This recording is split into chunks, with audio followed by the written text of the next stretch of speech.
안녕하십니까, 이피아 어드바이저입니다. 저희가 오늘 준비한 내용은 중국이 채권을 팔았다, 미국의 달러, 미국의 국채를 팔았다 이야기를 많이 들으셨을 겁니다. 왜냐하면 이 둘간이 지금 보이지 않는 전쟁을 하고 있기 때문에 그거에 대한 산물이 요런 이제 채권 매도로 나타날 수 있는데요. 그러면 이제 채권을 매도하고 나면 돈이 생겼는데 뭘 샀을까? 이왕이면 달러로 표시될 수 있는 뭔가를 샀을 것 같은데 봤더니 금을 폭발적으로 많이 사고 있습니다. 따라서 지금 조금 이런 전쟁을 하고 있는 입장에서 우리는 너네 국채 계속 많이 들고 있고 싶지 않아 라고 이제 중국 정부가 사실 암묵적으로 보여준 행동인데요. 그러면 그런 이제 불안한 부분에 있어서 디지털 금이라고는 사실 비트코인이란 대안도 있을 수 있습니다. 하지만 금을 사지 비트코인을 사지는 않았던 것 같습니다.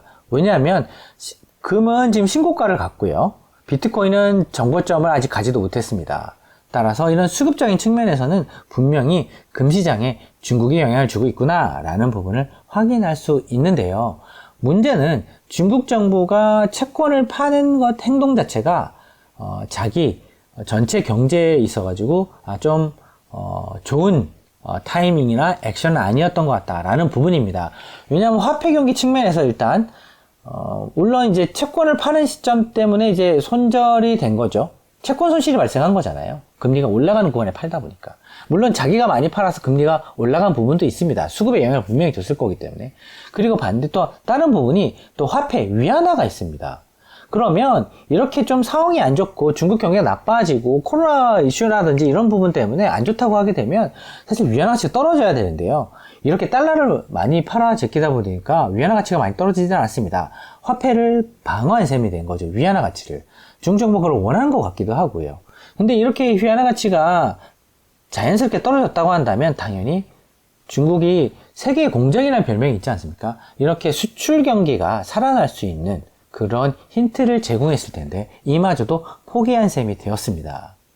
그런데 지금 중국이 내수를 살리기 좀 어렵게 됐고 그리고 내수 살리기 어렵다 보니까 이런 수출 경기라도 된다고 한다면 사실 중국의 어떤 경제가 조금이라도 약간 반등을 보일 수 있는 실마리를 가질 수가 있는데 이미 그런 부분은 이제 미국과 이런 무역 전쟁을 하면서 조금 어려워진 부분인 것 같고요. 그러면 방법이 없냐? 사실 방법이 있습니다. 만약에 위안화가 절하됐다고 한다면 수출 경쟁을 얻었을 텐데 어디서 힌트를 얻을 수 있냐면 지금 미국 시장에 그리고 유럽에서 테무라는 앱이 선풍적인 인기를 얻고 있습니다. 이 테무가 어느 정도냐면 아마존을 위협한다는 이야기까지 나오고 있습니다. 미국의 자존심이죠, 사실은. 유통에 있어가지고. 근데 이 테무가 정확하게 저가 정책을 쓰고 있습니다. 모토가 너는 네가 빌리언웨어처럼 밀리언웨어처럼 너가 돈을 쓸 수 있게 우리가 가격들을 제시해 줄게. 그러니까 저가격 정책이라는 거죠. 따라서 중국이라는 세계 공장이라는 테마가 수출에 있어서 상당한 엣지가 있었는데 그 부분이 저가격 정책에서 나오는 부분이었습니다. 테무에서도 사례에서도 확인이 되고 있죠. 그러면 이 저가격 정책을 쓰기 위해서는 위안화가 절하가 돼야 되는데 지금 절하가 안 되고 있는 부분, 달러를 많이 팔아치워갖고 위안화의 방어가 되다 보니까 중국의 수출 가격 정책이 예상한 것보다는 별로 경쟁력이 없는 셈. 싸긴 싸지만 뭐 드라마틱하게 싸다는 아니었는데 테무라는 쇼핑 앱을 통해 갖고 미국 사람들이 사보니까 정말 싼 거예요. 중간에 유통마진을 없애버리고 직접 팔기 시작하니까. 그래서 가격이 싸니까 정말 잘 팔리는구나. 이 둘 간의 갈등이 되게 심한데도 잘 팔리는구나.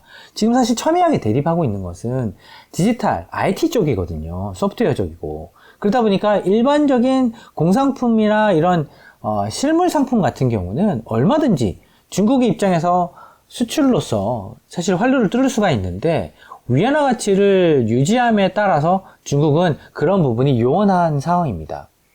그래서 지금까지도 사실 중국 지수 자체가 반등이 못 나오고 있는데 정치적인 문제가 가장 큰 문제이겠지만 실질적으로 자연스럽게 위안화가 절하될 수 있는 기회를 줬어야 되는데 그런 것들을 주지 않고 오히려 위안화를 방어해버리면서 역선택을 한 것으로 보여지게 됩니다. 그러면 향후에 계속 금을 사는구나. 금을 사는데 위안화 가치는 떨어진다. 라고 한다면 오히려 중국 경제에 좋은 시그널이 될 수도 있을 것 같습니다. 왜냐하면 그 다음 분기, 그 다다음 분기 내에 수출이 회복되는 모습을 볼 수 있을 가능성이 높기 때문입니다. 따라서 중국 지수가 반등을 하려고 한다면 사실 위안화가 절하되는 부분이 분명히 하나 필요할 것 같고요. 테무와 아마존 사태에서 보듯이 개별 주식의 움직임이 진짜로 중국의 어떤 이런 수출 경쟁력이 미국의 본토의 이런 유통업체들한테도 영향을 주는지까지 본다고 한다면 향후에 이런 구도가 어떻게 흘러가는지 재미있는 스토리를 보실 수 있게 될 것 같습니다. 저희는 오늘 중국의 이런 액션, 그리고 금시장에 영향을 끼친 부분, 미국의 채권 시장에 영향을 끼친 부분, 그리고 중국 지수가 반등이 나올 수 있는 부분, 이런 부분에 대해서 간단히 의견을 공유 드렸는데요. 저희가 오늘 말씀드린 이런 부분 중에서 뭐 금가격이 움직인다든지 수출 데이터가 움직인다든지 위안화에 대한 움직임이 분명히 있을 것 같습니다. 그 부분이 만약에 또 힌트를 줄 수 있는 방향으로 움직인다고 한다면 그때는 또 이 프레젠테이션을 업데이트해서 찾아뵙도록 하겠습니다. 이피아 여더베이였습니다. 감사합니다.